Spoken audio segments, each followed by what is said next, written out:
Hello and welcome. On this episode of the Cole Memo, I'll be sitting down with Zack Huffman, who you might recognize from Grown In, an outlet that we've collaborated with many times over the years. Folks, if you're in Chicagoland, I wanted to give you a heads up that my mini documentary will be premiering in Chicagoland very soon.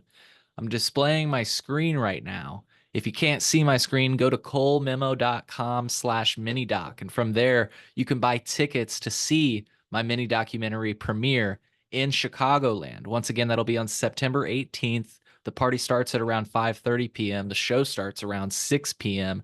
You can get your tickets at colememo.com/minidoc. I'm displaying it on my screen right now. It'll be in Blue Island, Illinois. The tickets are on sale from the folks at High Focus Media. So thank you so much to them for helping me to sell these tickets. And before we get into the podcast with Zack, I want to give you a sneak peek at the upcoming mini doc. Here we go. I'm about to share my screen and show you a sneak peek at the mini doc before we talk to Zack Huffman. Beginning January 1st, 2020, the recreational use of cannabis will be legal in the state of Illinois. Available to stream now, my mini doc dives into the history of Illinois legalization, starting with January 1st, what should we expect? The biggest thing that we need people to understand is that January 1, in terms of the criminal justice system here in this state, is the end of prohibition.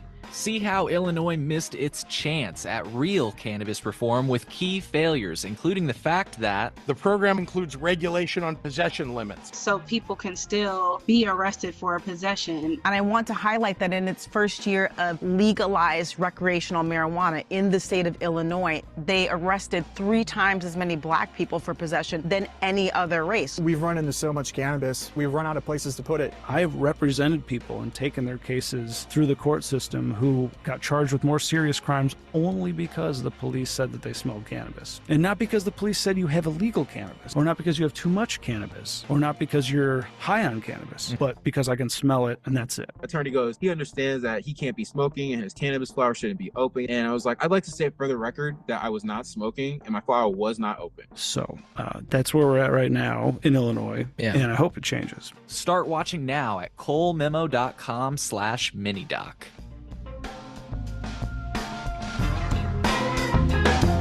Once again, folks, you can view that now at colememo.com/minidoc. I will display a few reviews really quick before we get into the podcast with Zack Huffman. You can see that Box Brown said that it's a coherent, straightforward look at the issues plaguing the Illinois cannabis industry and the befuddling nonsense that went into the creation of a law that works for almost no one. Defense attorney Evan Bruno said, "This is incredible. A punchy video like this is the way to get a message across in 2024. Folks, check it out at thecolememo.com/minidoc. All right, so I am back with Mr. Zack Huffman. Zack, thank you for sitting down with me today. Yeah, no, thanks for having me. Yeah, and I mentioned in the intro, that people might recognize your name from your work at Grown In, or maybe even from other places that you've worked at in the past. I wanted to give you the space, though. Do you mind introducing yourself and telling folks maybe where they can find your work or connect with you online? Yeah, no, I absolutely. First of all, as you can see, there's my my Twitter account. So as you mentioned, I spent some time writing for Grown In back at the end of, I think, 2021. Did I have that right? Yeah, 2021. The Grown In was expanding beyond just covering, Illinois and the Midwest. They were trying to cover some new regions, so they brought me on to be the New England reporter. And so I did that for about a year and a half, and then, Grown In went in a different direction. And so, I started freelancing again from there. Most of my cannabis coverage I've been, doing, I guess, since early 2023 was with a company called CRB Monitor. CRB is an acronym for cannabis-related business. Basically, this company, it's a few years old, but they only recently have launched this, journalism wing of, their whole operation. Mostly what they do is they maintain this large database of cannabis licenses across the country. So it's definitely a useful resource. A lot of bankers like to use that, folks getting into investment, curious about, what they should be looking out for in terms of cannabis, because it is kind of a riskier investment than, say, your more traditional businesses. Yeah, and I can throw a link in the description, but it looks like it's news.crbmonitor.com. That is correct. And, I think one of the first things you'll notice is we're very license heavy in our, naturally, in our coverage. Most recently I wrote about Montana, then before that about Michigan, which is what we're talking about. Yeah. Yeah, and I see you even wrote about Massachusetts recently. I do. So, Massachusetts, up until about 2 months ago, I lived in Massachusetts, just outside of Boston. So it's kind of my home turf in terms of, what I'm familiar with and what I cover. And occasionally I will write for another publication called Talking Joints Memo, which is a lot of Massachusetts cannabis news. Probably the best cannabis news source in the entire Bay State. Yeah, what's the guy behind that? Isn't it like Eric or something? No, Chris Ferrone is the Oh, guy okay. behind that. He's got a long history of working with alt weeklies in the Boston area, the Boston Phoenix, Dig Boston. He founded an organization called the Boston Institute for Nonprofit Journalism, along with Jason Pramis. And so they do a lot of good investigative work. And I've worked with Chris off and on for easily a decade. He and I go way back. Gotcha. Gotcha. Well, very cool. Very cool to learn about yeah, how this kind of came to be and everything. And I think I've personally, I think I heard of CRB Monitor probably through you.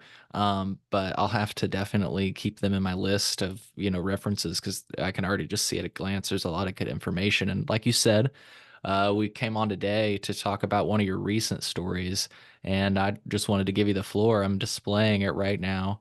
Um, let's talk about it, man. Where do you want to start with this one? Well, I think this is the story kind of speaks to a larger issue that I think is going on within the cannabis markets across the country, and part of this is a repercussion of the 2018 Farm Bill. But starting with this story, just like a lot of the stories I do for CRB, just kind of starts with a single incident report or something like that. So in this case, Michigan announced, it was one of the press releases, that they had filed a complaint against this producer, One Love Labs, for allegedly illegally importing hemp-derived THCA from it was actually from Oregon. And I noticed when you clicked on that link, so if you had an account to CRB for our database, which Right. is kind of premium access thing, it would have pulled up One Love Labs little profile and their license information. Oh, cool. Again, it's a big thing to kind of make people aware of the database. That's why I always link. Yeah. Yeah. Yeah. No, thank you for mentioning that. I was going to ask that. But anyways, you were saying that, this kind of stemmed from allegations that a Michigan operator had received some THCA.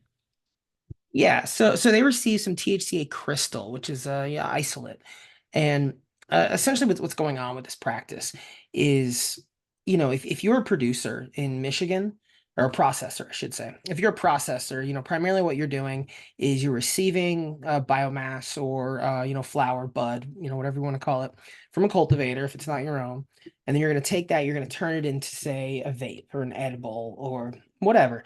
Now, the thing with, vapes are super popular. So, obviously that means you're looking at distillates. The thing with distillates in Michigan is the prices have bottomed out so much Right. that at this point it's it's more expensive to make the distillate than that distillate is worth. So you're losing money. Wow. And so the only way to be able to make this distillate and not, lose the house is to, I mean, I don't know if cheating is the right word, but you basically, you want filler of some sort, and hemp derived THCA is a lot cheaper than say Delta 9, isolate, Right. primarily because hemp producers they don't have the same overhead, they don't have the same level of regulation, and because of the Farm Bill, you can just import it from another state. Mhm. Then you take that, you mix it with some Delta 9 THC, or you process the THCA through carboxylation, which is, did I pronounce that right? Well, Yeah, if I you guys think you know the did. word, you know whether or not I did. So Yeah. carboxylation. Basically, you're using heat to transform the THCA into delta 9. Yeah, I think you THC. only missed one syllable there. Decarboxylation. Decarboxylation. Yep. Yes. Thank you. Yep. Um, yeah, so that converts. I mean, and that's another reason why THCA flower, which you can often find in states where they don't have regulated markets, are basically like the same thing as if you get a pre-roll at a regulated store. Yeah, It's all I'm rolling. mostly THCA. I'm rolling up some right now. Yeah. Yeah. I mean, it's all THCA, but once you light it up, that flame turns Yep. it into delta 9. Bingo. Bingo. Now, the issue with Michigan is the state is one of the few states that actually considers THCA to be the same as THC when it's determining whether or not you need a cannabis license. Right. Now, So, for background, and sorry if I just cut you off and you were about to say it, but isn't yeah. that what you mean by that is that they do that decarb formula? So even if you say it's this percentage THCA, they run it through the decarb formula, which is like the THCA times 0.877, the conversion rate equals delta 9 THC. Is that what they do? Or I don't even think they do that much. I don't think they oh even worry wow. about a conversion rate. So Okay. basically, they're looking at that 0.3% threshold as to whether or not it, counts as Mhm. legal weed. And again, that threshold comes from the 2018 Farm Bill, Right. which, as I'm sure a lot of guys know, essentially legalized hemp federally. It removed hemp so long as that product has less than 0.3% in terms of total dry weight. It removes that from the Controlled Substances Act. And so Right. that's why you can now walk into liquor stores and find Cheech and Chong seltzer with THC Mhm. because the milligrams are low enough that it's under that threshold. Yeah. Now to the point you started with, like you said, I don't know if we call it cheating or sourcing ingeniously or ingenuitive, whatever. Yeah, sure. But to your point, it's like there's been this abundance of supply as a result of this 2018 Farm Bill. And because, as you said, or as I think we've sort of established, there really is no difference. So what some people are doing is like, hey, let's allegedly what some people are doing is Sure. like, hey, let's grab this hemp from another state and let's just put it in our cannabis product because it's molecularly the same, right? So Yeah. And some states, will allow that, or at least they haven't figured out how to ban it yet. I think that's a big thing slowing down a lot of the banning or regulation of it. Is just you need some lawmakers who understand the science of it. I mean, and I study this and I barely do. So, yeah, it's tough. And the other situation is you have markets like Oregon and Colorado and California that become so oversaturated with supplies or with supply that the growers, the cultivators are kind of screwed. They have all this abundance of weed they can't get rid of. Some of them realize, well, wait a minute, if I just grow this and say it's hemp, I don't have to put it into, metric or biotrack, and I can just call it hemp, turn it into THCA, and I can ship it out of the state. right. To your point, if people want to do some Googling, like one of the largest operators in California, maybe I'm wrong on saying where they're one of the largest, but let's just say they're very well known. How about that? Glass House. I was gonna say Glass House, yeah. Yeah, they've They're getting said, into it. yeah, They're getting in they on the could game. be transitioning. So I think to your point, because I think Glass House has received allegations, or at least like you just said, but not even to make it about a company. California, there's been a lot of allegations about a surplus in product, people backdooring it, and now you can just say it's hemp, right? And and you can legally It's backdoor it. true. It's true. And I will say with Glass House brands, if you're at all familiar with Catalyst, which is a brand of a chain of dispensaries in California, and the head of that company, Elliot Lewis, if you're familiar with him, you know all about his beef He's the with. whiteboard guy, if anybody's Yes, he's the wondering. whiteboard guy. He's always in front of the whiteboard. Anyways. Yeah. So, he certainly has some claims about Glass House, but we'll leave it at that. Yeah. Yeah. But, it's like, the kind of the point, let's setting those claims aside, now it's like if they do hemp, if anybody leans into hemp, again, not just to make it about Glasshouse, they're realizing they're able to leverage um, all the benefits of hemp. I mean, even big companies like Curaleaf, I don't even mean to say are doing it now. They're kind of relaunching their hemp program because they've been running a hemp, Mhm. uh, marketplace for a while. Wana, One of the most, I would Yeah. say one of the most well-known cannabis brands. Like people that don't even use cannabis see Wana and they're like, oh, those are the gummies, right? Right. They're doing hemp gummies now. So Yeah, yeah, you've got GTI is looking into like some licensing deals with hemp. mhm. Cookies got into hemp, Steezy. I think I'm Yeah, pronouncing that. There's three eyes. What am I supposed to do? yeah, Yeah. yeah. I think you're right on that. So no, more and more. A lot of MSOs are kind of looking at hemp as an option. And I went to a conference like a little over a year ago, and there was a panel on marketing. And so even beyond, we talk about oversupply and hemp. Some companies, or maybe this is them rationalizing, they look at the hemp market as a way to create to bring their brand outside of the 24 states that allow adult use. Right. I mean, you can find cookies all over Florida, and that's just the medical market. Yeah. Yeah, exactly. Exactly. And like that's kind of where I think this is a smart move because I actually feel like a lot of people know cookies all over the United States. That's another one that's become almost synonymous with cannabis. Like you see cookies and you don't think Cookie Monster or anything. You think Right. cannabis brand. And I think they benefited off of the fact that I don't know about you, Zach. It's like it's not like they did anything wrong. The brand didn't do anything wrong, but you could go to like a local smoke shop and they'd be selling empty cookies bags for people to fill up. So like they were benefiting off of their brand just being out all the time, even if they weren't Yeah. doing it themselves. You get what I'm saying? Yeah, no, they totally were. I mean, and that's a big part of the gray market shops, like what was going Right. on in New York City for a long time. This is another thing I did for Grown In, actually. I went to New York City and was like looking at all those before that news blew up. And you would have all these shops with these nice Mylar bags that of like brands you recognize, like Skittles or Runts. But all of those bags are just like knockoff bags. Like you can go on like Alibaba and find a 10 count of Mylar bags that's designed to look just like these known brands. And the only like clue is at the bottom of it where, say Runts would have an Instagram address. So you can go to their site. They have a deliberately misspelled Instagram address, like you're going to fact check. Right. Right. Yeah, so just back to a point that you made earlier, Illinois is a state that has in the past allowed for hemp-derived cannabinoids to be used in extracted products, so like Mhm. edibles, vapes. But I know that something like that, I think I read, doesn't really fly in Missouri. So to your point, it seems like there are a patchwork, just like with all of these cannabis laws, right? There's a patchwork of what you are and are not allowed to do um, with the plant. So Yeah, and part of it with this farm bill that allows it, there's a little bit of slack in that bill that allows state regulators to kind of add their own rules on top, as long as it's not.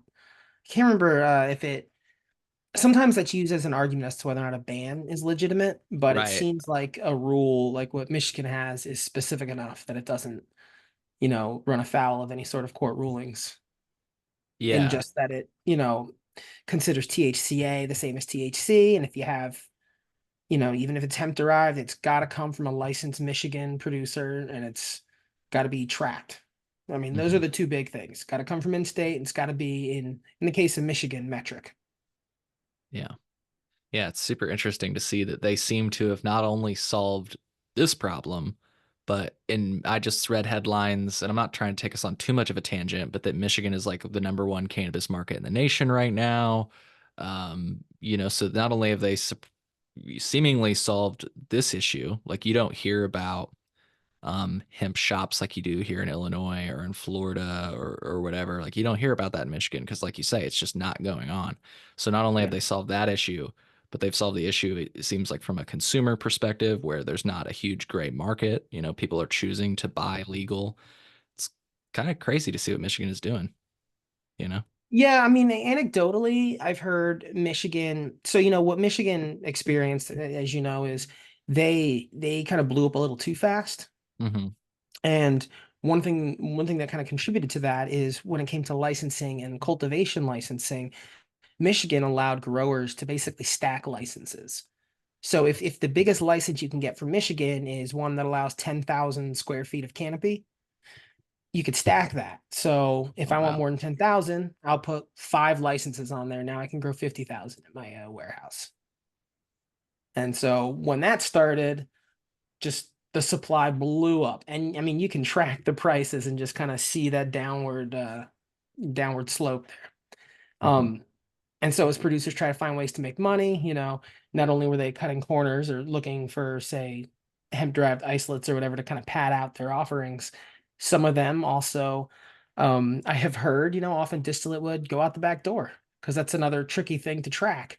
Even if you're doing it through metric, there's no exact formula for exactly how much distillate comes from, say, a pound of plant. It varies. Yeah. So you And have a lot of growers who are saying, "Oh, look, I got really lucky this time." yeah. Well, and it's crazy to hear that distillate is almost not even profitable to make in Michigan. Meanwhile, I believe distillate is going like, and I don't even know what the going rate is, but people will say this as if it's a shocking number. They'll say distillate's going for like $10,000 a liter. And I'm like, wow, that's pretty expensive. But I don't have really a gauge. I don't usually buy distillate by the liter. So I don't know. Like, I know that's kind of one of the tricky metrics there. yeah. Yeah. So, but I heard like comparatively to Michigan, like I believe it was like 1,000 a liter or 2,000 a liter, maybe. So that's where you start to get. And again, I'm going off the top of my head, folks. You should Google those numbers to be sure. Yeah. But anyways, yeah, good background, good kind of discussion on how other states do this. So just to round out, this story. So it sounds like, according to the CRA's complaint, they accepted a shipment of over 50,000 grams of isolate, um, and it was from Oregon, like you said. Mhm. And so, what has happened since the CRA has brought forth these allegations? Like, where do we stand right now? Well, as far as this particular case, Uh-huh. so the complaints, wonder if it's in my story. I want to say I wonder if it was mid-August when the complaint came out. But basically, once the complaint was filed, that's the first step for enforcement that Michigan does. And at that point, One Love Labs had 21 days to request a hearing. Typically, there is a hearing anyway, but basically that hearing will determine whether or not any disciplinary actions will be taken. So I don't know how far Michigan's going to go with this particular processor. Um, you know, After their inspection. So, this all came back. This all started with an inspection. CRA inspectors came, checked out the facility. They found 10 buckets just full of this THCA distillate, which is supposed to be that 50,000 plus gram shipment they got. That sounds to me from the complaint like they had a lot of cooperation from the staff there. So, they got the invoice. They saw it came from Oregon. They got a COA, kind of determined that there was at least enough THC or THCA content to trigger the regulatory rule in Michigan. Some of their counts included improper testing. Mm. So everything has to be tested, entered into metric, all that stuff. And apparently they had only started mixing their they produced some THC distillate in-house, so they mixed that in so that they can, and I guess they were going to process the THC. I don't know exactly what kind of process they were planning Yeah. to use with this stuff, but they'd only started they'd only opened one of the 10 buckets. And according to this, they got samples from all 10 to get tested. And then before those results came back, they just shipped it all back to Oregon. So I'm guessing they were like, "Oh, you busted us. Fine, we'll send it back." Yeah. And But I mean, that's kind of where it's standing. I'm not sure. I'd have to double check, see when the hearing was, to see what happened. But this is something they're looking at. They a few months before the CRA went to One Love Labs, they found a similar situation at Sky Labs, which is another Michigan processor. Where at that one, there was a previous story that we wrote. One of my fellow reporters actually wrote it, Maria Brosnan, and yeah, there it is.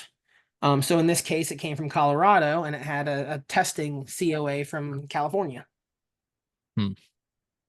Interesting. And so to be sure, I am understanding like roughly what the technique is usually employed is like these people, like you say, distillate's so plentiful that it's almost not even profitable to make it. But there's also like wiggle room because of these how seed to sale works. So what they're doing, or what they may be doing, is kind of taking advantage of that wiggle room, adding some hemp in there, because it's like, where did it come from?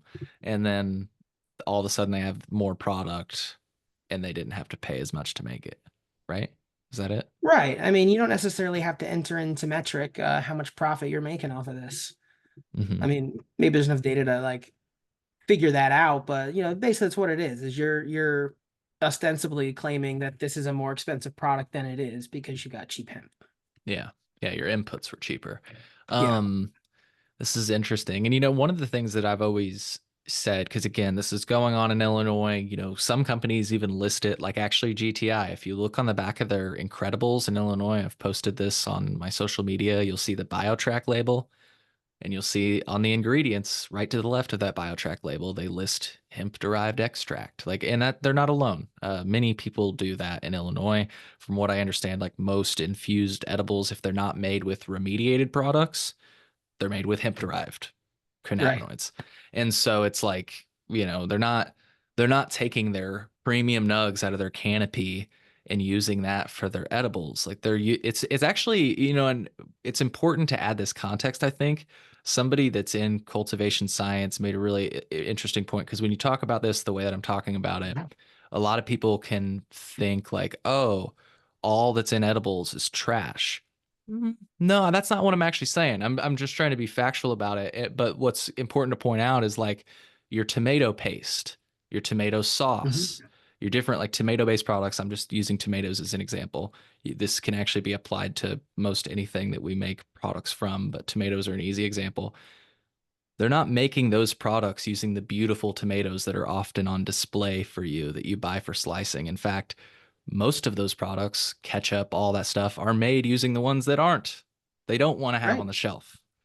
So, like, again, this isn't I just wanted to add that important context. I don't want to be like, oh, the devious cannabis people. You know what I mean? Like, they're just doing probably something they learned from other industries they've worked in. You know, it's really, No, that's I what mean, most of this is. absolutely. I mean, and with with these, you know, cannabinoid products, whether they're hemp derived or not, you know, like say the isolate, you're making that by stripping away everything except the actual THCA. You're getting rid of the terpenes, you're getting rid of the biomass and everything. So even if it's shake, you're still getting down to that pure THC out of it.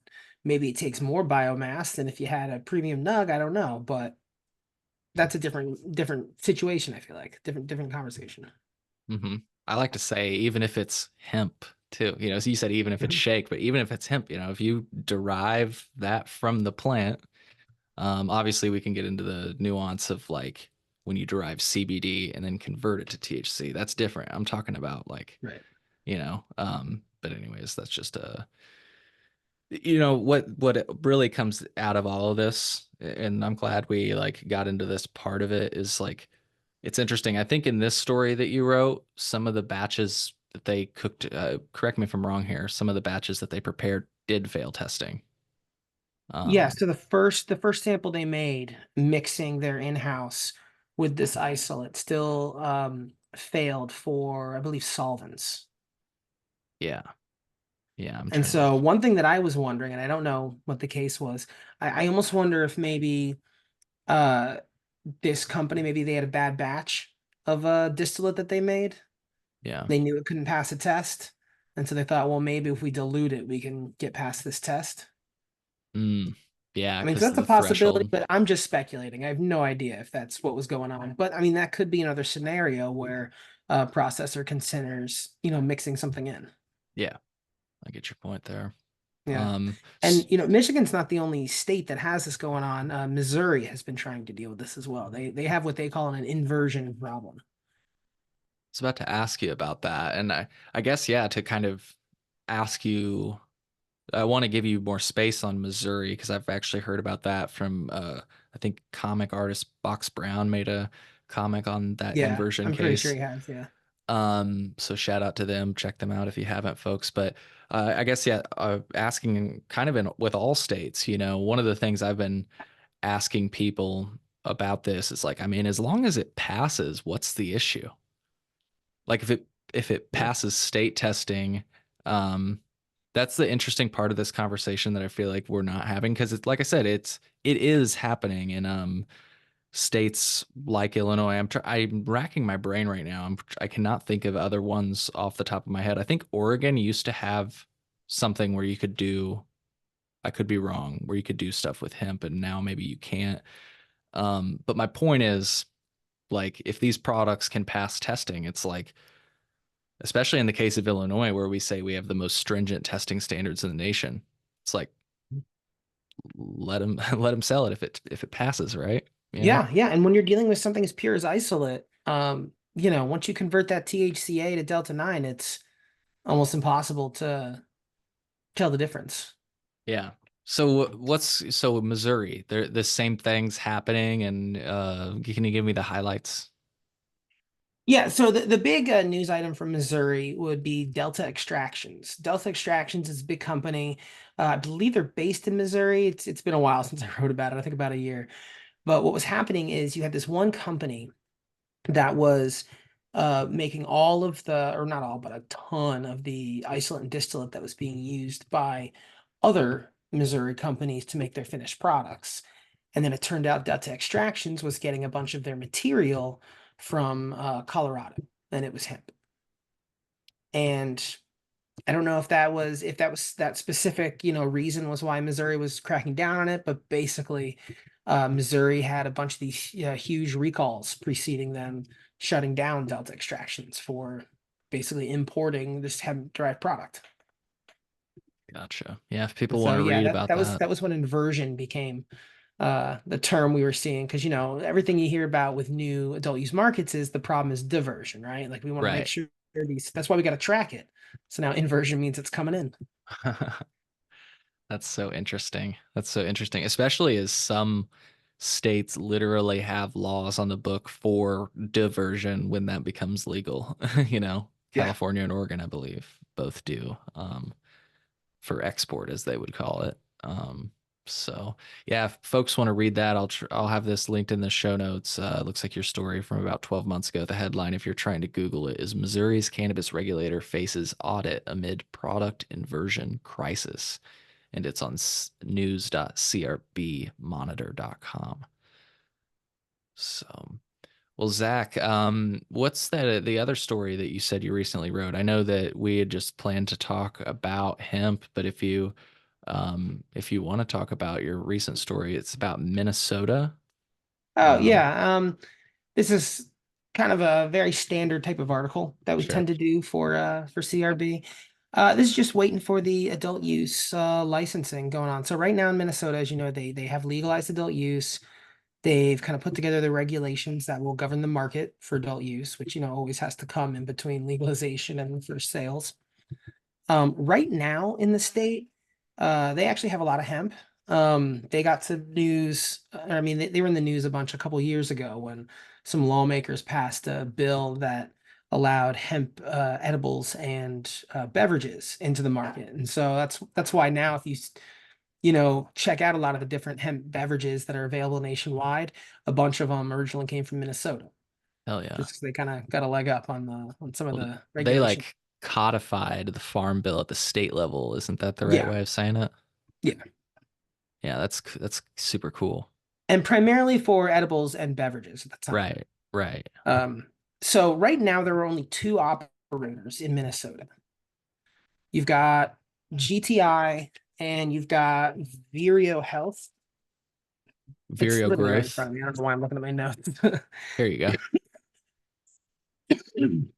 And so they're medical operators, and between the two of them, they have 15 dispensaries, and that's it. That's the legal market for regulated Wow. cannabis in the state. What's going to happen is you're going to get 217 new licenses for adult use. And what Minnesota's doing is they were giving the first shot at the market to social equity applicants. Every state defines it differently. For Minnesota, they're doing it, your social equity applicant, if you're a veteran, you've got a cannabis-related arrest record or conviction record, or if you are related to someone who has, or, basically if someone in your family has directly. They also give you status based on where you live. If you spent about 5 years living in an area disproportionately impacted by the war on drugs, essentially. And I guess they had over 1,800 applications in there. And so the state is now just going through those 1,800 applications, giving them final, vetting them, making sure they have all the info they need, and then they'll be entered into a lottery for 217. Wow. Now some of the reporting you may have seen about Minnesota is that it's for 282 licenses. And the reason for that discrepancy with the numbers is the wholesale licenses, the transporter licenses, and the testing lab licenses. There were fewer applications than available licenses. So for some reason, they were going to give away, say, 50 or award 50 testing licenses. I don't know why that number was so big. I don't know if it was a typo or what, but only 5 applied. So right there is a difference of 45. Gotcha. So out of these 1,800, they can only get one license. I don't know if there is a rule preventing one operator from getting, say, retail and a processor. Okay. Yeah. Gotcha. Yeah. Oh yeah, I did see that later on. You actually had the different, like the breakdown of the different licenses. So yeah, 282 licenses broken up into 9 different types, 100 micro businesses, 25 meso businesses. I've never heard that term. I love that term. Yeah, that was a new one. So a micro business can basically at one location grow and sell. Okay. Right. A mezzo business can they have, I'm not sure exactly what the figures are, but they're allowed a little more room to grow, so a little larger canopy, and they can sell from 3 different locations. Wait, say that again. They can grow.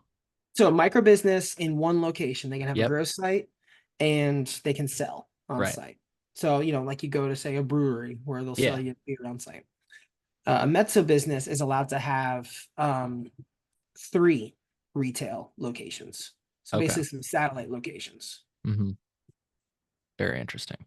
But the scale keeps it from being like a regular producer or seller or whatever. Gotcha.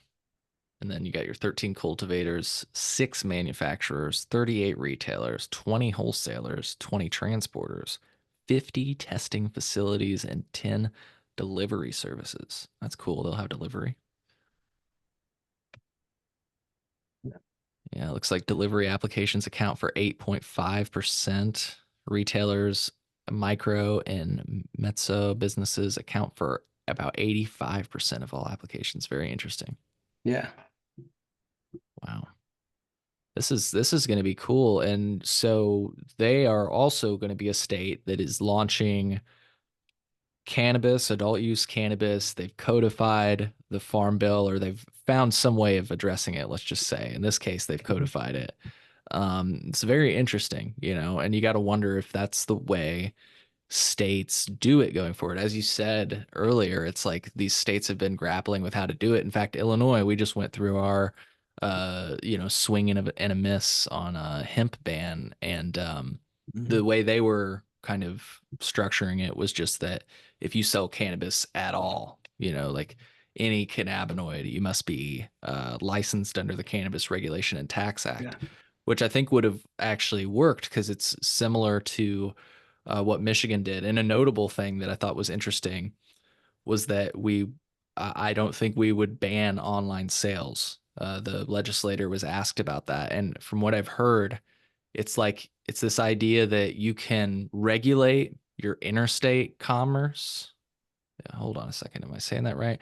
Like the commerce within your state. But you cannot make a federally legal commodity illegal for like somebody to buy from another state.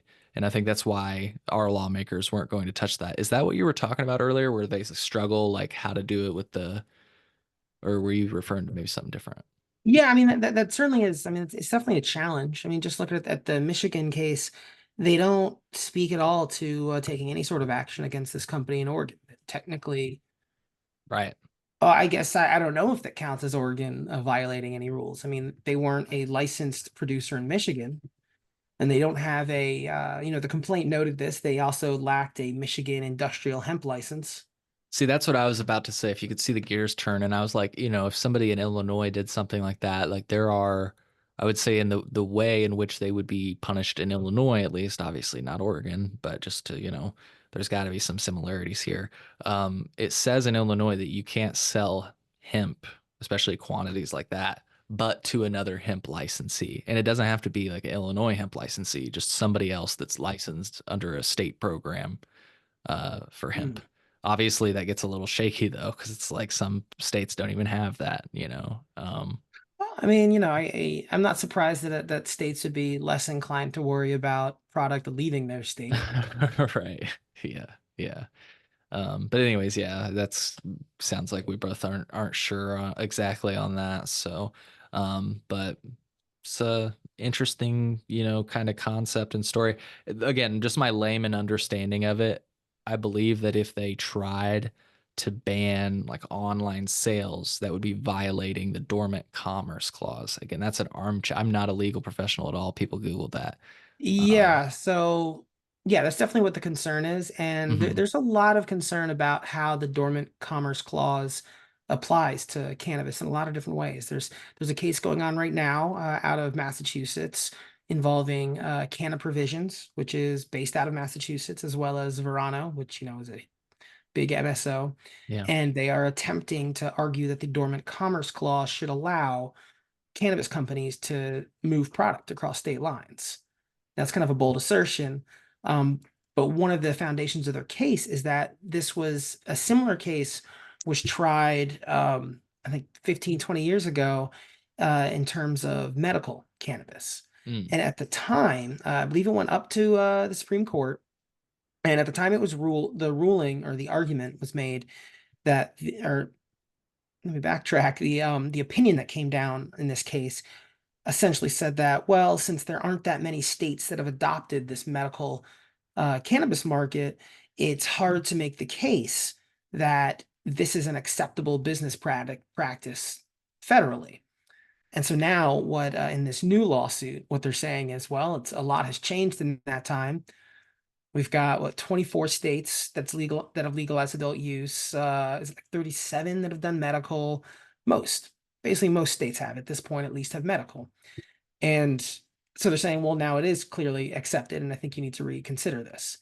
They're hoping plaintiffs are hoping they get the Supreme Court on this, but yeah, that'll be a dormant commerce clause case. And I have a theory. I suspect that this lawsuit was filed in Massachusetts intentionally because Massachusetts is within the First Circuit in terms of appeals. So in federal court, you go to federal court. Let's say you lose your case. The next level is, the next thing you can do is appeal, and you appeal it to the circuit. Then after the circuit is Supreme Court. Those are your 3 steps. Now, the First Circuit covers Massachusetts, Massachusetts, Vermont, New Hampshire, Maine, Rhode Island, and Puerto Rico for some reason.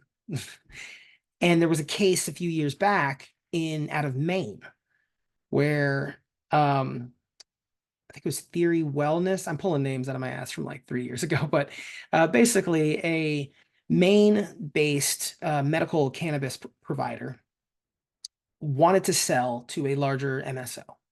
But Maine has a residency requirement. So if you own a medical cannabis company, you must live in Maine. Obviously, an MSO does not. So they sued about over this rule, and it eventually went to the First Circuit, where the First Circuit ruled that as per the Dormant Commerce Clause, the residency requirement is unconstitutional. And so their argument was that it's the investment dollars, not the cannabis itself, that's going over state lines. And that is allowed. And so there's at least some precedence that something at least, remotely or adjacent to, cannabis has already been found by the not Supreme Court, but by the Circuit Court to be in violation of the Dormant Commerce Clause. So maybe that'll apply other places. There's a lawyer out of New York, not New York, California, I think the LA area, who has filed lawsuits in a bunch of parts of the country challenging their residency requirement, literally based on this argument. They shut down or they halted temporarily licensing in New York when they were trying to get off the ground, just on the same exact issue. Wow. That's interesting. You brought up something that is like kind of making me think right now, because yeah, you're like the point that you made about the cash. Okay, so the weed doesn't leave the state, but the cash certainly does. Not only does it leave the state, but maybe I'm a little wrong on this. I don't know, I mean to jump to conclusions, but it leaves the country in terms of, let me like try to rationalize what I just said there. Like all these people, most of these companies rather, are operating on the Canadian Stock Exchange. So I don't mean to, you maybe Yeah. leaving the country isn't exactly the right term, but the point is the money's flowing, not just in Massachusetts or wherever state, Right. you know? So it's interesting. Yeah, I mean, a lot of them are incorporated in Canada just so they can primarily get on the stock exchange up there. That's Yeah. really what that is about. But I mean, even then, it's a question of, you know, umbrella companies, right? So like Right. say Verano, Right. like we're talking about, there's one company, Verano, that's the national company. I think it's that also is based out of Canada as well. And then they own state companies. So it's like not Verano, it's Verano of New York or Verano of Virginia. You know, Yeah. those are random names, but basically it's how they often do it. Yeah. Yeah. Makes sense. And some companies, you know, don't even use like the same name, you know?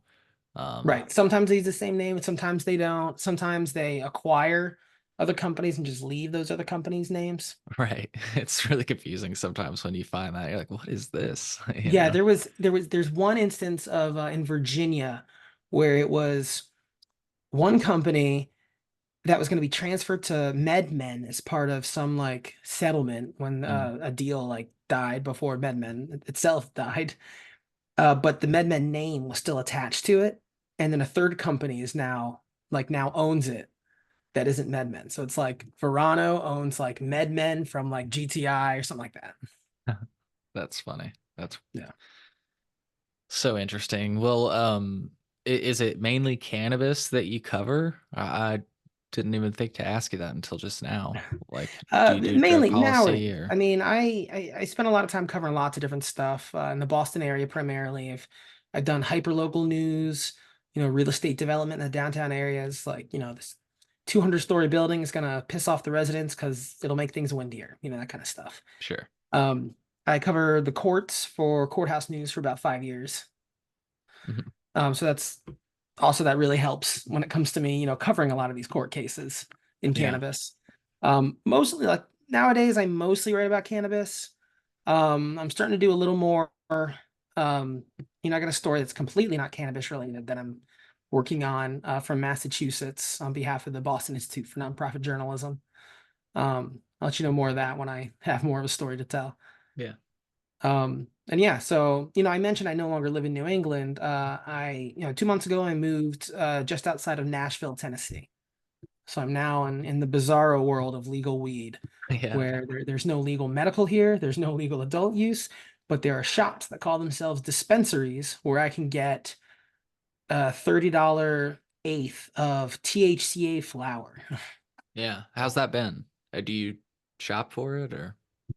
A little bit. I haven't had to shop a whole lot lately. You know, it's been 2 months, but I don't know. I must have screwed something up when I was moving, and somehow some stuff came with me where I haven't felt the need to go buy anything. So I don't know what happened there. I must have been lucky. Yeah. Yeah. But I mean, there's shops here. I mean, it's all over the place. There's gas station products, like there's vapes with 8 different letters on them, like Right. THCV, THCO, HHH, some bullshit. Are you Try to seeing avoid those. anything though that you know, because what's crazy that I've noticed is when I go into the smoke shops occasionally to get my papers or whatever, first of all, I just have to say that when weed was going to be legalized, it's a light bulb went off the other day. I was thinking about it and I was like, you know what? I remember talking to a dude in the smoke shop and we were thinking about weed legalization. And I was like, man, won't it be cool when I can just buy weed from you when I come here to get papers and stuff? That is a cool idea, you know. Now what you often see, to your point, is just these like sketchy brands you've never heard of.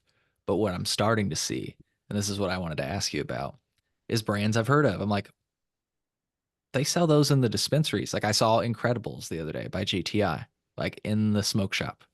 Um, and I looked at it. It had the GTI Illinois hemp license number on it and everything. I posted it on social media. I haven't been able to dig into it, but other people are certainly seeing it in their smoke shops as well. So it's not. It's by Herb, which is a pretty well-known hemp operator. They seem to have gotten into a partnership. I don't know. Like I said, you folks look into that to find the finer details. But I guess what I'm asking is, when you go into these stores, do you ever nowadays see something you recognize? I mean, you mentioned Cheech and Chong's earlier. Um, Yeah, I mean the Cheech and Chong drinks, I'll see in liquor stores, and I'll see a handful of ones like Cantrip. I'll see. okay, yeah, yeah, Um, I don't remember which one I bought recently. There's some decent beverages that I've liked here, and that's another thing is in a lot of these states with regulated cannabis, there's at least some rule about the number of milligrams in these beverages. So like, Connecticut tried to ban outside out of state hemp, or at least make it so that if you have a hemp product in Connecticut, it's got to be registered and tracked, just like THC products. mm, And essentially it killed a bunch of businesses that were specializing in say CBD. yeah, But I think they had to come up with some sort of compromise for beverages. So now those are allowed, and they're capped. I think it's like 4 milligrams, something weak like that. But in these yeah. unregulated states, I can spend $8 for a can that has 50 milligrams. Yeah, dude. I was actually gonna start this podcast off. I've one of this company in Illinois that has an Illinois cannabis license. They also got a hemp license. They're River Bluff, if people want to look into them, riverbluffcollective.com. You can just buy their drinks online, and yeah, 50 milligrams a can. I mean, they have lower dose ones if you want them lower dose, because some people do. But like you said, I like the 50 milligram a can. And honestly, like I think actually 50 milligram a can is fine. Even 25 would be okay, because then it's like you would drink throughout the night. You know what I mean? Just like your friends might be doing. Because that's one thing. I'll drink, 3 of these, and I'm like, damn, son, I'm feeling Yeah. good. Well, I So mean, that's the problem too, is we're working with tolerance, right? Like, yeah, yeah, true. I'm not gonna, if I have a 5 milligram, drink, I may or may not feel it. I don't know. But I think one of the other ideas with this is they're trying to open up, these brands are trying to open up markets from folks who maybe aren't as open to cannabis, Yeah. so it's part of it is normalizing it. So you got to have some of Mhm. these lower dosages. So, my mother doesn't like freak out the one time she tried a sip.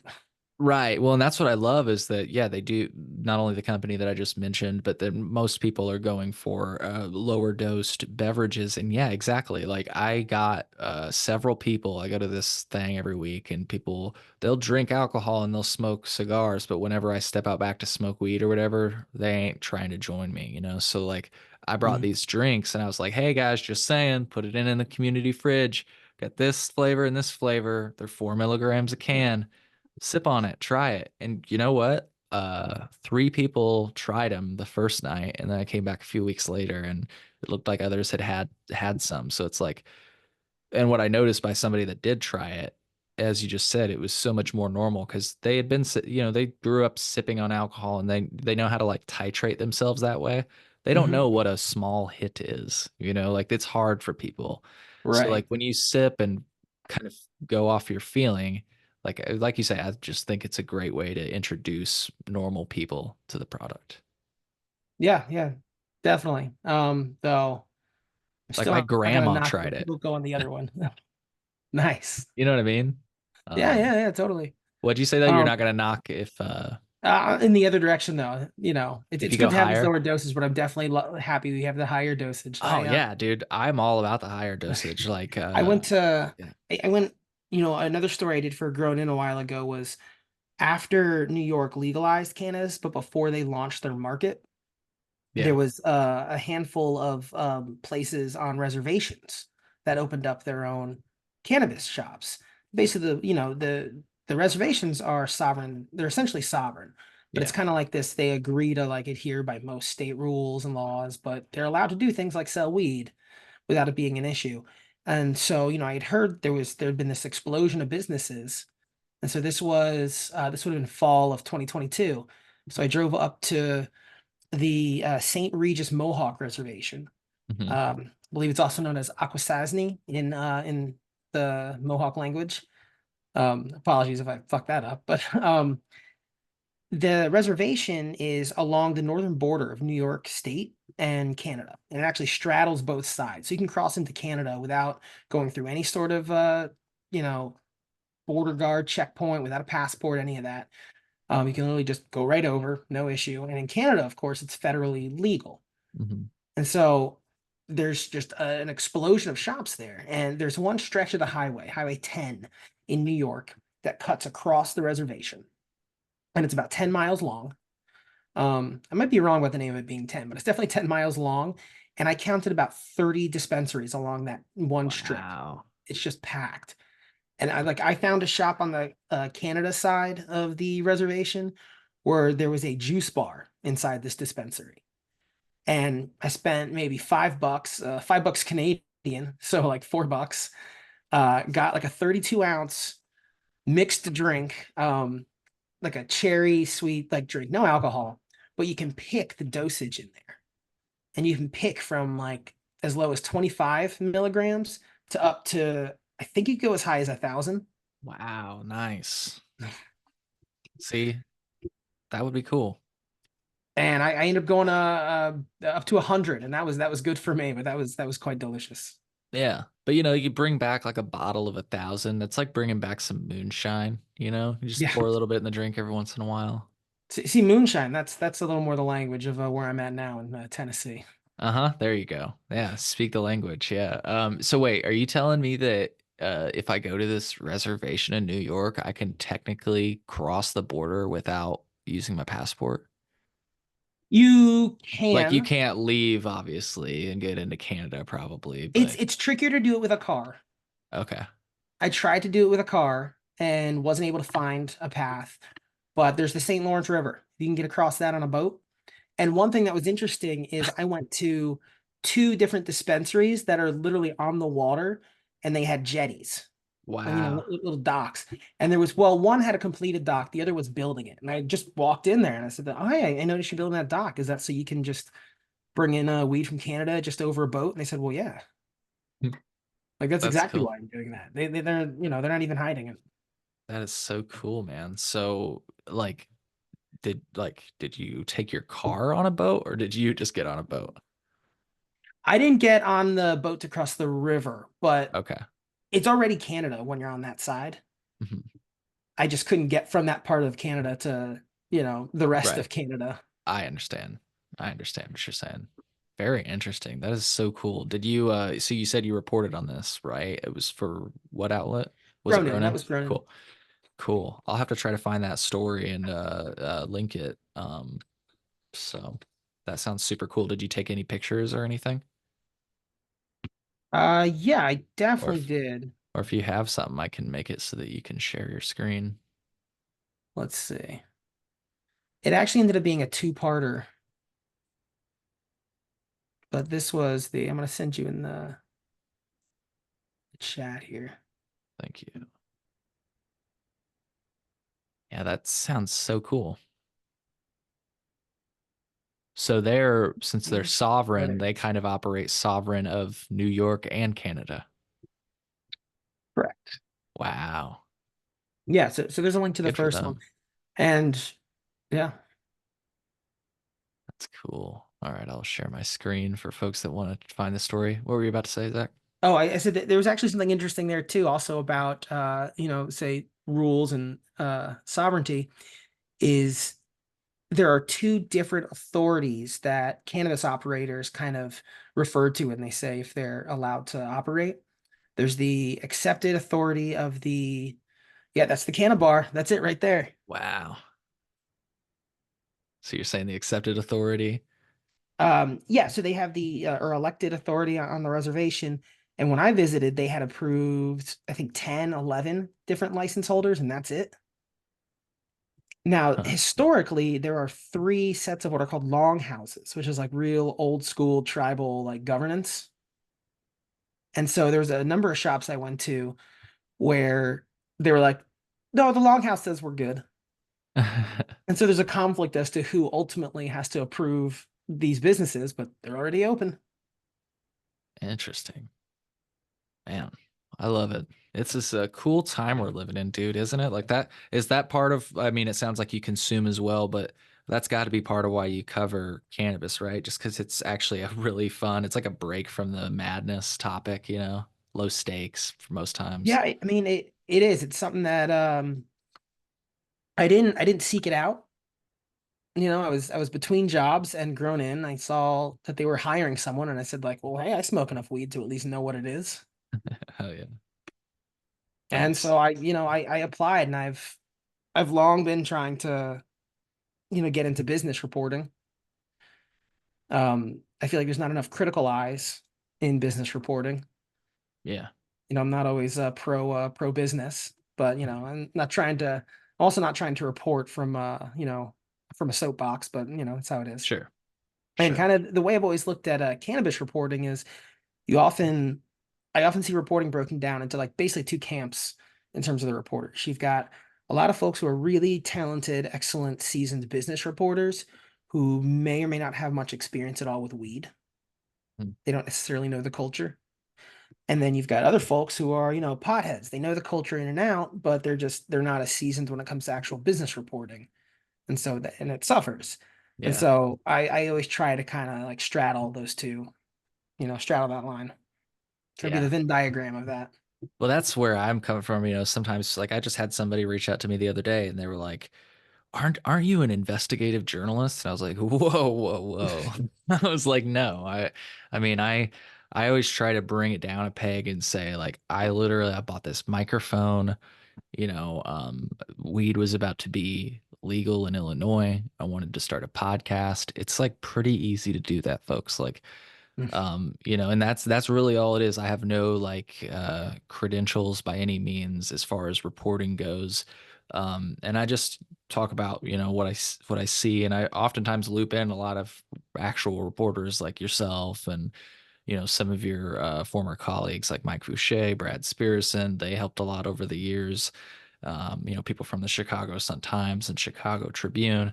So I did definitely try to bring in real journalists, but I always try to like, to your point, you know, not to get stuck in my own story, but to your point, I think like sometimes I kind of get frustrated because like, yeah, people look at me as a journalist, but I don't have exactly what you just said. Like I'm an advocate. I would say I'm an advocate. That's like a accurate description.